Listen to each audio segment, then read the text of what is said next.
Hello everyone. I know it's been a while. College has kept me busy, but I'm back and I'm here with 1 Corinthians 13:4-8, and I just now read it. And I think it's a very powerful verse. Um, it's let me just read it to you. Love is patient. Love is kind. It does not envy. It does not boast. It is not proud. It does not dishonor others. It is not self-seeking. It is not easily angered. It keeps no record of wrongs. Love does not delight in evil, but rejoices with the truth. It always protects, it always trusts, and it always hopes. It always perseveres. And this one's the real kicker here. Love never fails. Where there are prophecies, they will cease. Where there are tongues, they will be stilled. And where there is knowledge, it will pass away. But love never fails. And it's very interesting to me that it says that. Because God's whole message is He loves us with this godly, unfailing love. And that last little bit there, love never fails, where all these things other than that will. Prophecies, they're going to come true or cease, right? Tongues, they will eventually be stilled, as it says. Knowledge will eventually pass away. We see this all the time, whether we realize it or not, but love is always there. He always loves us. If you have a partner, truly, then you always love them. You may not always feel like it, but you do. And then the paragraph above, it tells us how we should love. We should be patient, kind. We should not envy. We should not boast. We should not be proud.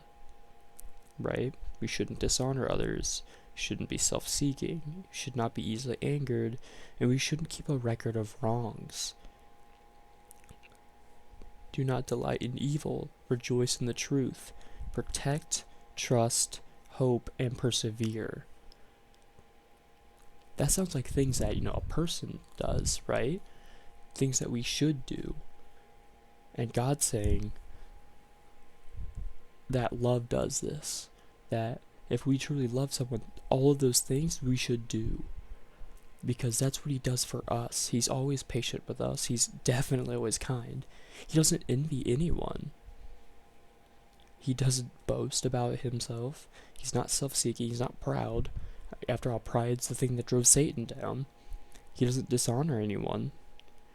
He's not easily angered at all. In fact, to anger God, you have to go up and beyond.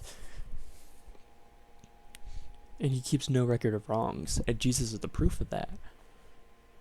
Because, on the cross, and it's actually kind of interesting that, the English last words of Jesus were, "It is done," right?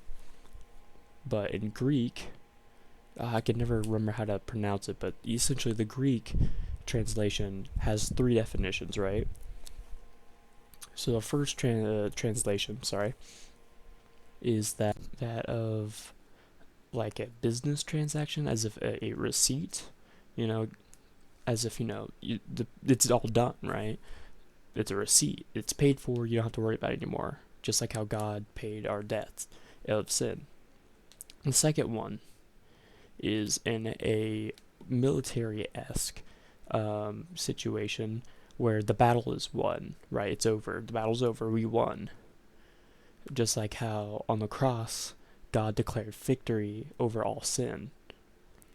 And the last definition is from a courtroom perspective, telling us that the sentence is served, right? Completely.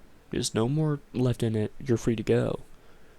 And that's Jesus' way of telling us that our debt of sin that we've caused against that crime against God there is fully served. He served it for us. We don't have to worry about it anymore. We just need to accept it. And I just now looked it up, and the word was Tetelestai, right? In Greek, sorry. And again, the English translation is "it is over," telling us that in those three instances, our debt is paid, our sins is served, and the spiritual war against, sin is over. We won. We're free to go. We're good.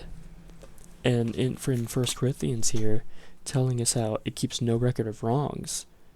That's God telling us, hey, your record's clean now.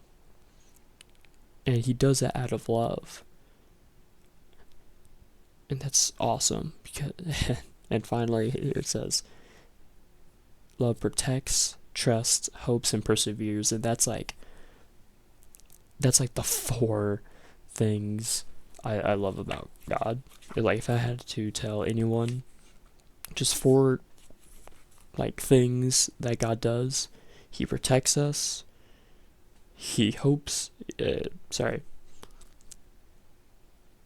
we should know about God, right? So he'll protect us, is that we should trust him because he trusts us, that we should put our hope in him, right? And that he perseveres for us.